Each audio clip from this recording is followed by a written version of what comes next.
That pen, Alan? And I'm set. Yes. Magic. Our recording.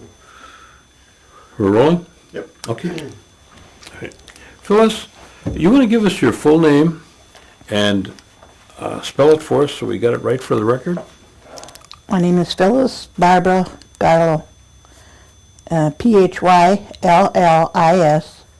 and Barbara, Barbara, and Garlow, Garlow. And what's your maiden name? Maiden name is Powless, Powless, And where were you born? right here in Oneida, And what year? 1933. All right. And give us the names of your parents. William and Lucille Powless. And your mother's maiden name? Thomas. All right. Do you remember the names of your grandparents? Yeah, I remember the names of them. Well, my father's side is Alfred and Libby Powless, and then my mother's side is Lily and Wesley Thomas. All right. Do you remember the maiden names of your grandmothers? No, I don't. I think my father's mother was Archiquette, but I don't know I think I do know Skinador. On your Yeah. father's side? No, on my mother's Your side. mother's side. Okay. Her mother. Now, did you have an opportunity to get to know your grandparents at all? Yeah, the Thomas side, well, not my grandfather on my father's side. He was already passed away when I was born. Okay. But I knew the grandmother, Libby Powless. Now, let's talk about her a little bit. Do you know what kind of education she may have had? Yeah, I think she went to Carlisle Indian School. And did she speak Oneida? Yes, she did. And did they have a big family? Yeah, they had a big family. I don't know how many, though. And where were they located in terms of their residence? In Appleton. Appleton. How many children would you say they had, Mm-hmm. approximately? I think they had about 8 children. 8 children? Okay. Yeah. And the grandpa, he played the tuba Oh, in a band in Appleton. in Appleton, huh? Now, did you stay with them at all, or? Nope, I never stayed with him because he was already passed away when I got. With your I grandma? stayed with my grandma. Well, after I was, after all us 5 children were about, I think it was about 8 years old, my parents separated. Oh. So we were went to different homes.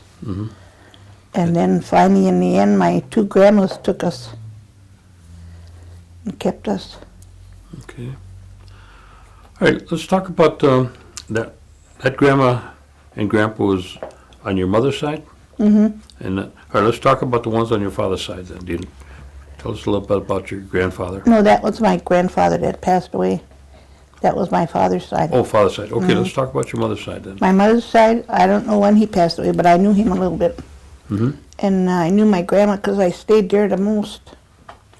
Oh, you stayed there the most? Yeah, Okay. until I graduated high school. Did your grandfather, do you know what education he might have had? No, I don't know if he had too much. He was more like a farmer. He worked, okay. Yeah. Okay. And did he speak Oneida? Yeah, they both spoke Oneida. Okay. Mm-hmm. What about your grandmother? What kind of education she might have had? I don't think she went to school too far either. Okay. They never talked about it. And did they live here in Oneida? Mm-hmm. And where were They they lived- located?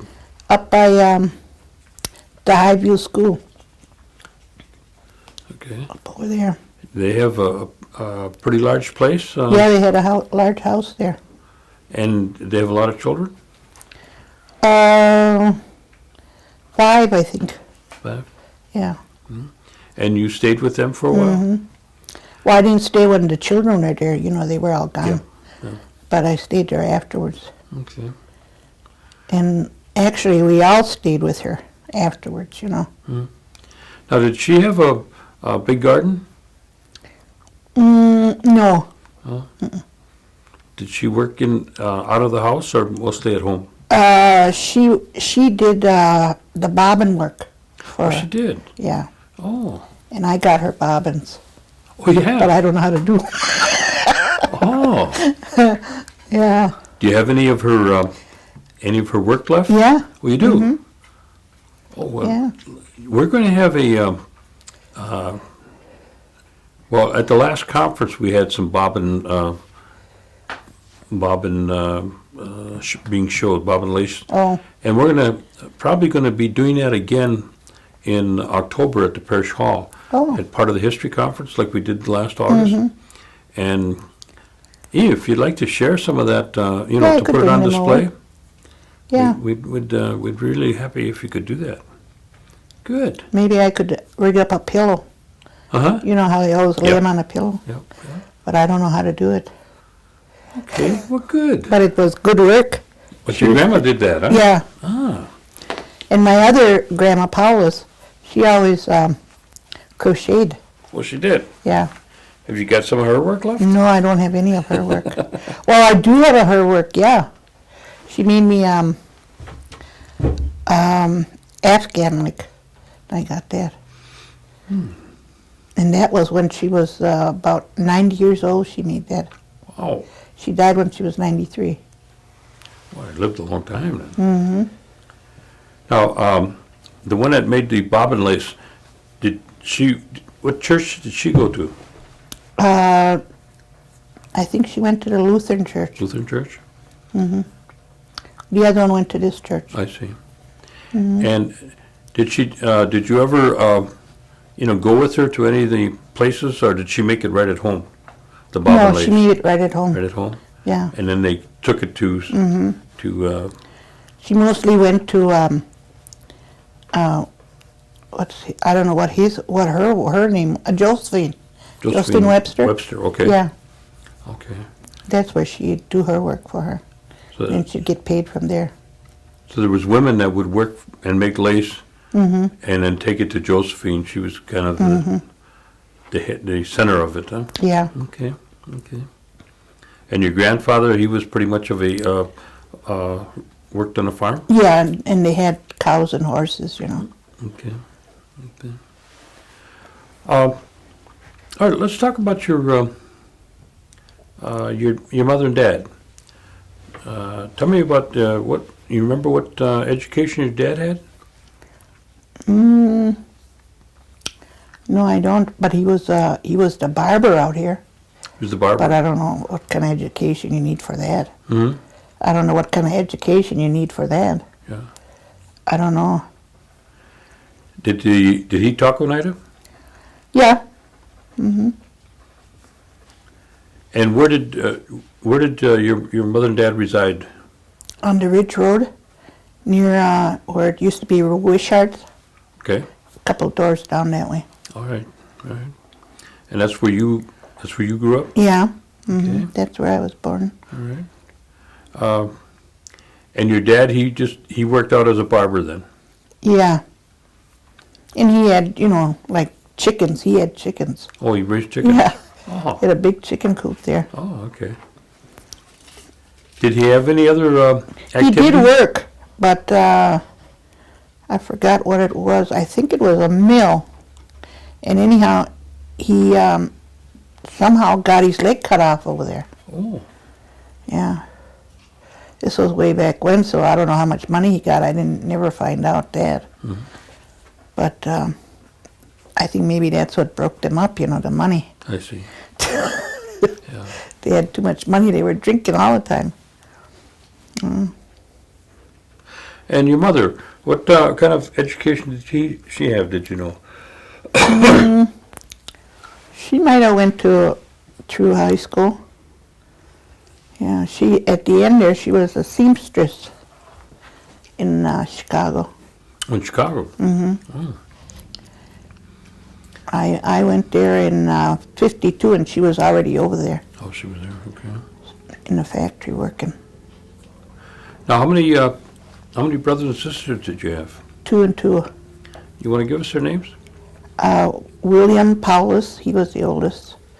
Gerald Paulus, and Carmen Paulus, and Patricia Paulus. So there are 5 of you. and me. Okay. And you were raised up on the ridge there then? Yeah, That's we what were you're- all okay. raised there. Now, in the place where you lived, did you have electricity and running water? I don't know if we had running water. We had electricity. I don't think we had running water over there. I think you had to pull it up from a well. I see. What was your responsibility at home? Were you the oldest or? Yeah, I was the oldest girl. Just to do the dishes. Yeah. And then I babysat my other 2 sisters. Otherwise, there was nothing else I did.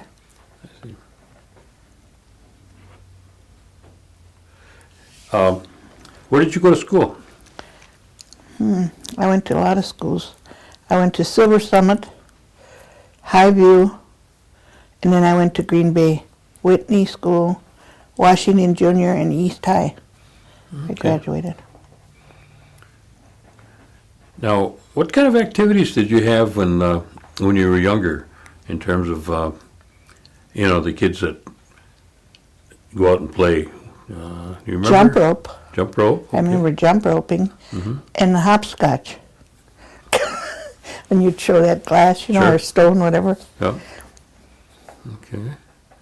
And who were some of your neighbors? Well, there was one, but I don't know what happened to her now. Her name is Rita Duquette. She was next door. And we always played with her, and went sleigh riding with her and everything. In the back of our house, there was a big hill there. Good sledding there, huh? Yeah. Yeah, that was about the only girl that lived around there. Now, tell me what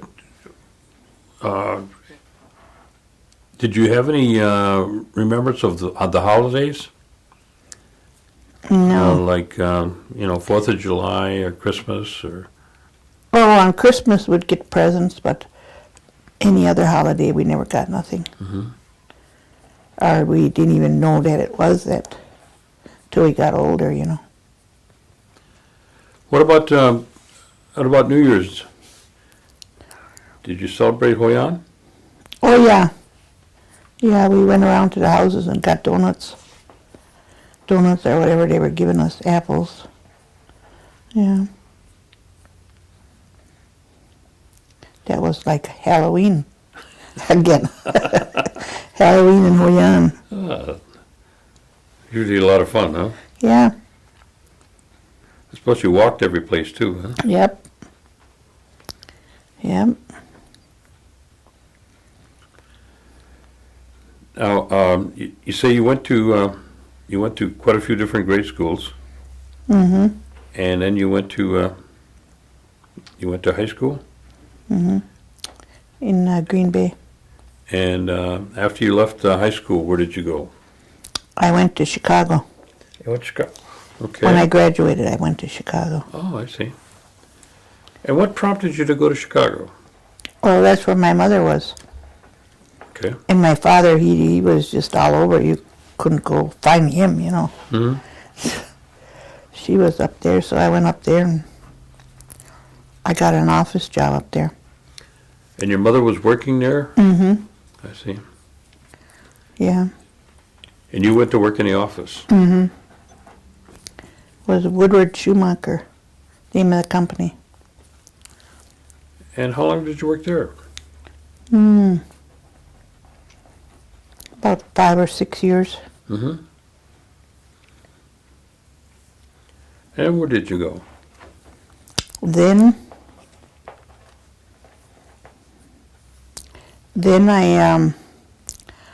I started cleaning people's houses, the Jewish people, and they paid a lot more than what I even earned at the office. Mm-hmm. So, and then I could have my own hours. I didn't have to be there for 8 hours. Yeah. Did you do that quite a while? Yeah, I did that till, must be over 10 years. Okay. Now, during this time, did you start to raise a family? No, I only had one child Oh, okay. after I got married. And when did you get married? 1952. All right. And you were still in Chicago? Mm-hmm. And what was your husband's name? Albert Garlow. And what kind of work did he do? He was a window cleaner for the city of Chicago. Oh, that's kind of a shaky job. Oh, Way yeah, up way there. up there, but... Well, he was younger too, you know. Yeah, yeah. They do anything when they're younger. Well, there was just one on the news yesterday. I had the Chicago station on the news, Oh, and there was a guy that was hanging upside down from the 30th floor, oh my God. and he was hanging from some kind of a lifeline. Mm-hmm. And I guess he was pretty well injured, but yeah, that's got to be scary. Being Yeah. Up there. And then you say you have one child. Mm-hmm. And what's your child's name? Georgia. Georgia. Georgia Joe. Mm-hmm. And when did she come along?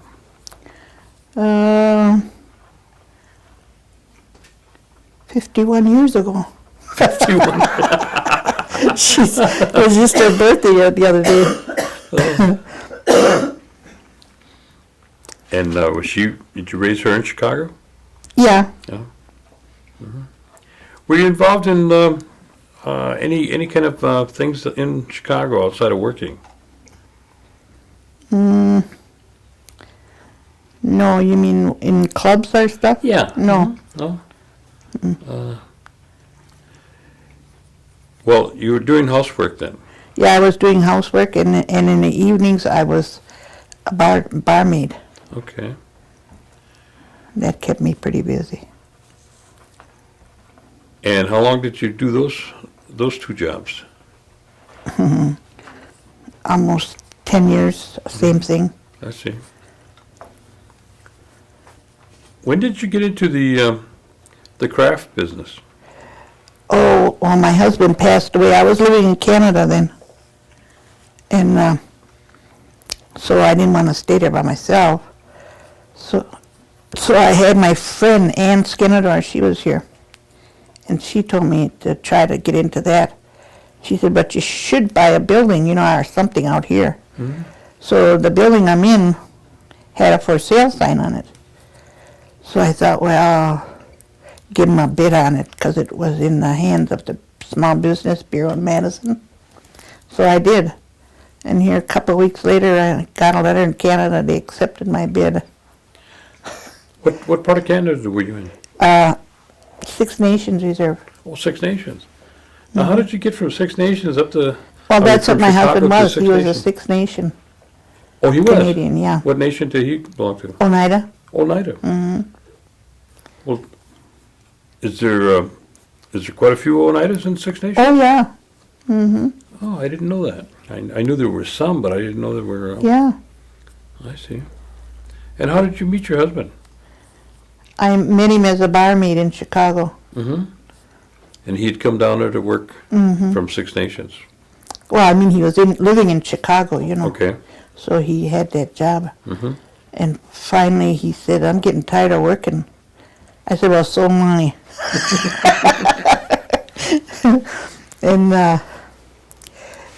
And he had some land next to his mother and father's house. So he said, we can go and build a house there. I said, well, if you wanna. So we drew up the plans then, and his brothers built it for us. Oh. We had 4-bedroom house over there. That's a big house. Mm-hmm. So then we moved over there after it was almost finished. About what year was that?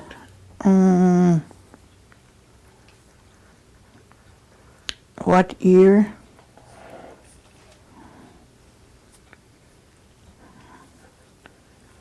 In the 50s or 60s? Yeah. Probably the... Let me look in my little book here. Okay. I can't remember all those dates. Okay.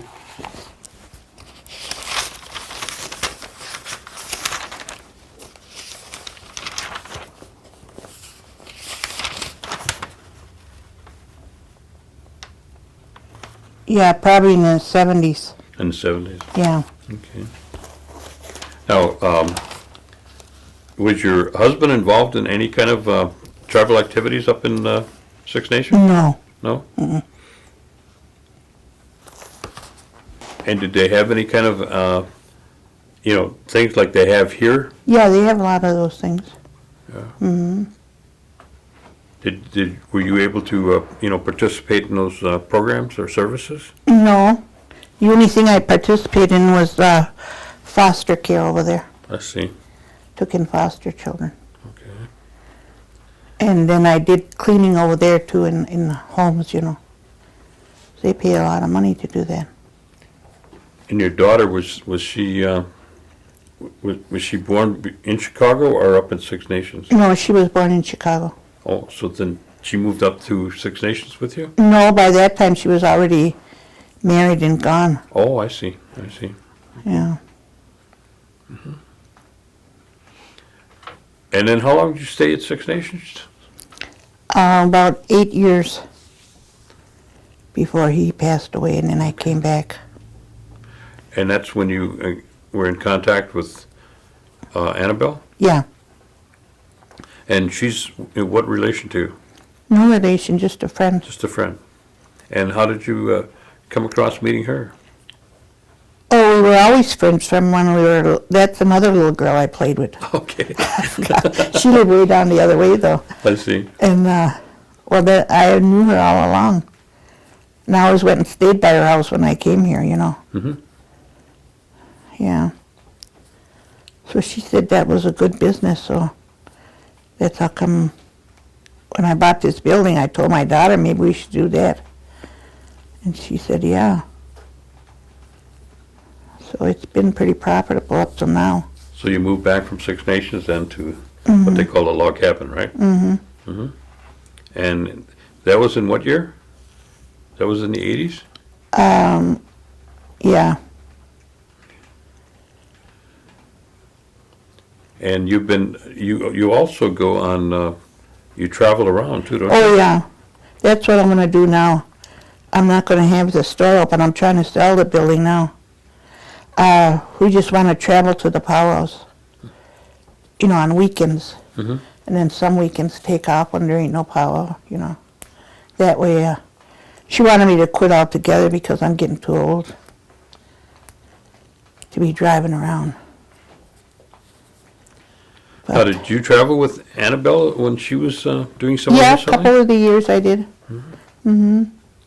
So, But I never made things for her, you know. I just rode with her and sold with her.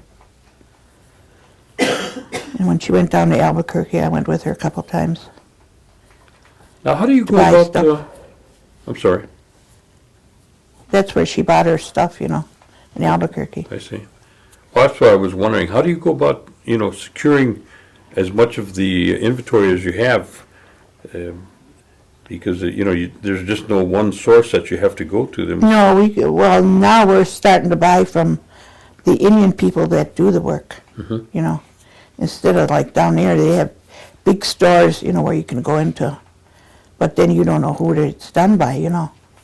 But now I got most of the inventory done by Indians, different tribes. Wherever I go, I buy something. Is there a lot more craft people today than there was when you started? Oh, yeah. A lot more, and a lot more vendors. That's why the powwows aren't that good for vendors anymore, because there's so many. And up at Six Nations, were there a lot of craft people up there? Yeah, there's a lot of craft people up there. Well, in your travels up around Six Nations, did you ever come through the Oneida territory at Southwall? Yeah, we used to go over there. But see, I wasn't into that craft at that time. I see. I only got into it when I came back here. Yeah. Otherwise, I would have been buying everything. Now, your husband, he was an Oneida from Six Nations. Yeah. How big a family did he belong to? Oh, they had about 8 in their family. Uh-huh. Yeah. I think there's only 2 sisters left now. Now, did any of his family participate in like the band council or the No, the other councils that they have there? no. No. And they didn't know how to speak Indian either. You know, the children, I mean, these Oh, I other see. sisters and brothers didn't know how. Where's the best powwow to go to in terms for craft people or for a seller? For seller is the Milwaukee Indian Fest. Oh, Summerfest? Mm-hmm. What about Chicago? And was it at Soldiers Spear? No, it's usually at the UIC Pavilion on Harrison. Mm-hmm. But you still don't make that much money there, but the most money you make is in Milwaukee. I see. Yeah. Have you traveled out east to any of the powwows? Yeah, we've gone east. We've gone as far as New York. And every year I go to Nashville. There's a powwow down there? Yeah, there's powwows in almost every state. Yeah, yeah. Yeah. But that's a good sized one, huh? Yeah, that's a good one, and I like to go over there. Oh. Not that I meet any stars or anything. Well, you could do a little visiting there too. Yeah, Yeah. I'll go see them, you know. Yeah, yeah. What about heading west? Where's some good places to go? Now, west we have not gone. We've only gone as far as Minnesota. I see. Yeah. We try to stay more or less around here and in Michigan. Mm-hmm. Unless I would have a driver, you know. Yeah. But And do you still go down to Albuquerque? not too often. We just, if I need something down there, I send for it. Otherwise, I buy a lot of stuff, you know, from around these Indians. I see. And then I know it's Indian made. Well, if I wanted to get some Oneida baskets that are made by Oneidas, where would I go? Oh, you probably have to go to Southwell. You don't know of anybody around here that's making them? No, there's one woman, she keeps saying she's going to bring some. She's in Tigerton. But she never brings them. I see. So I don't know how. But I don't know if she's Oneida or what, you know. She But is there an are Indian woman. people in Southwell that make baskets, Yeah. huh?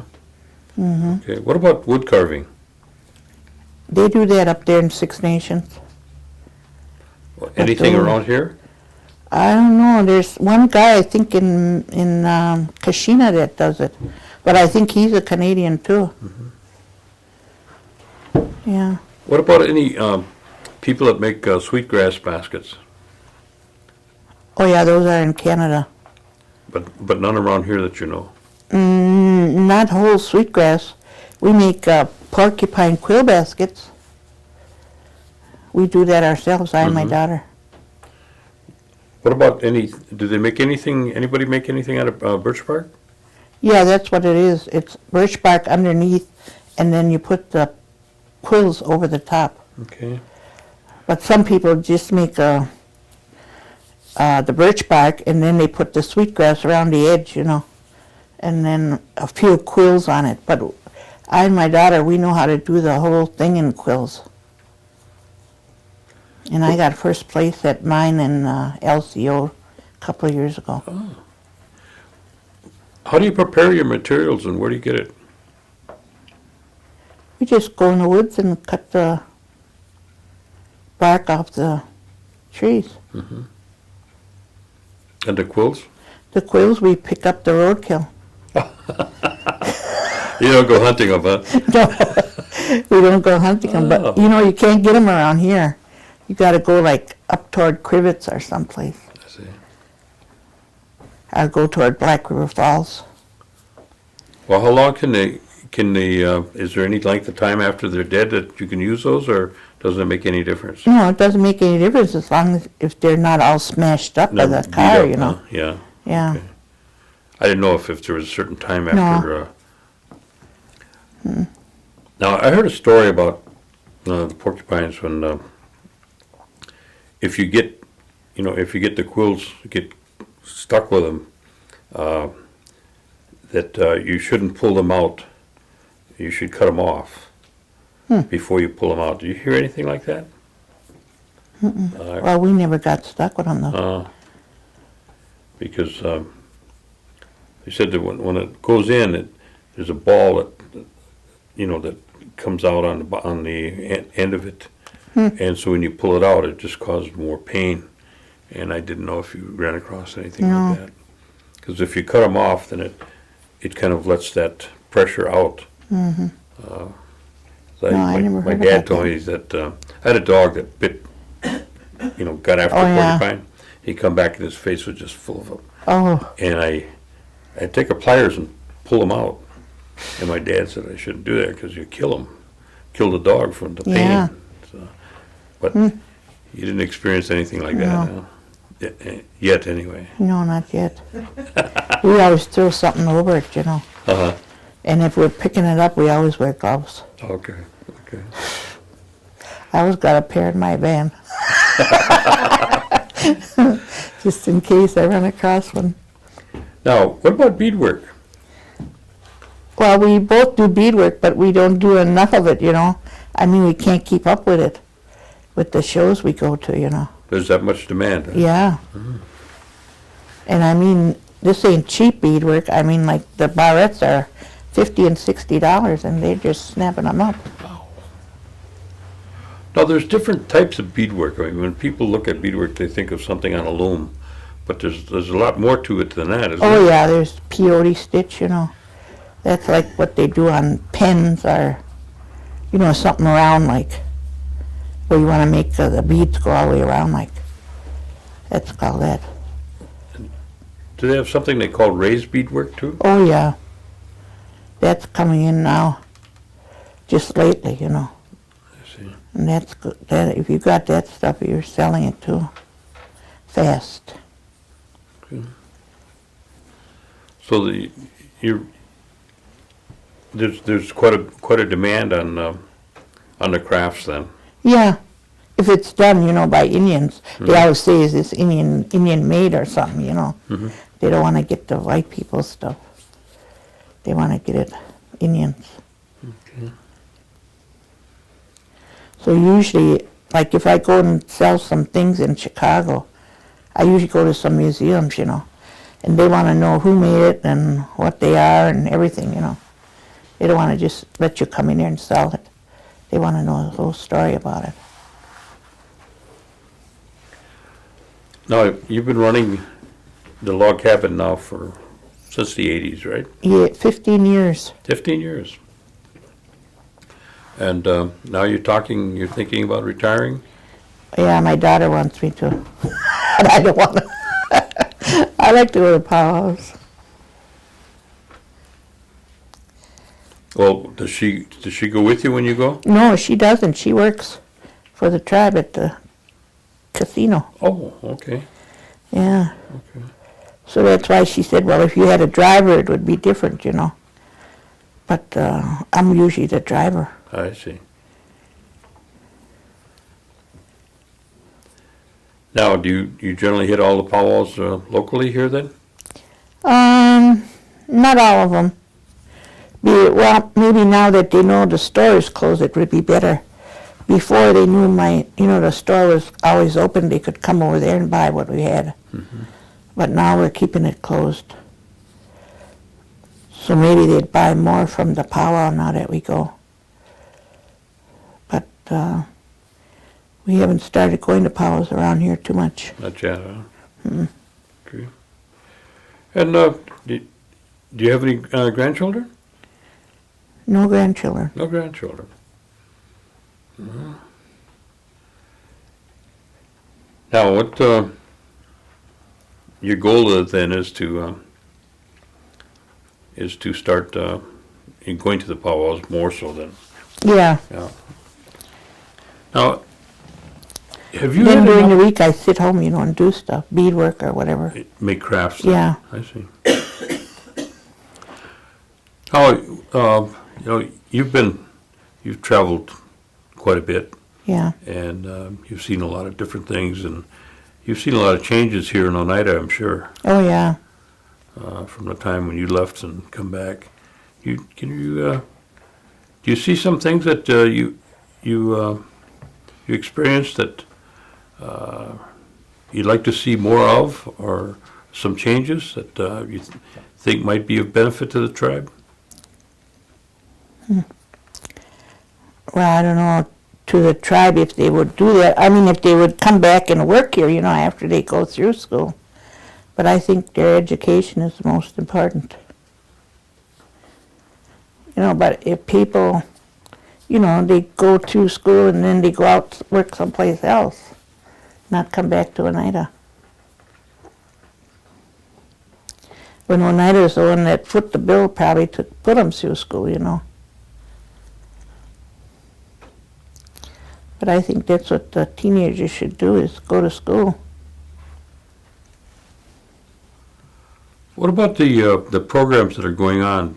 Do you get a chance to participate in any of them? Not too many, because I'm gone a lot. I see. And they usually it's on a weekend, you know. Yeah. What about the going over to the casino? Do you get the opportunity to go there at all? Oh yeah, I take the time to go there. What do you play the most over there? I like to do the slots. Oh, the one-arm bandits. huh? Yeah, I see. yeah. Which casino do you like the best? The big one or the one up the hill? Yeah, I like the 54 one. 54? And why is that? I don't know, I seem to win more there Oh, yeah? when I go in there, yeah. Oh, I see. I mean, even if it's just $10, I won, you know. Sure. But I won quite a bit for my share. Take it away from our per capita, huh? Yeah. And what do you think about the per capita? Well, it's good when it comes, but I don't know, I think they should give it out more often. They don't need to give as much, but give it out more often. But then I guess that's twice as much work, you know. Mm-hmm. Yeah. Because now you only get it once a year, you know. Yeah. What kind of recommendations would you give? I know you said the education is important. Is there any other recommendations that you'd want to give to the youth for their future? Well, if they could just realize it, you know, before. I mean, I realize it now, but I did graduate, you know. But some of these children don't graduate. And that's what's holding them back on their jobs, getting a good job, you know.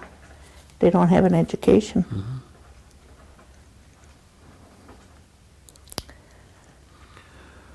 Well, is there anything else that you had in your book that you wanted to share with us? No, my last year of school, I want to say I never missed a day. Well, that's good. Congratulations. Yeah. Yeah. And I had to walk quite far. Well, I was going to From, say, those are tough times then. Yeah. You know where the Paul Pantry is? Yeah. My grandma used to live on that street, on Burner Street there. And I used to have to walk all the way to East High Holy smokes. Ooh, that's a walk.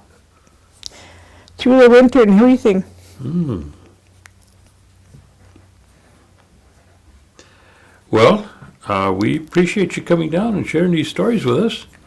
And again, in a couple of weeks, we'll have a copy made for you and your daughter. Okay. And you can share that with your family, okay? Yes. All right. Well, thank Very you. good. Thank you. Well, let Alan take that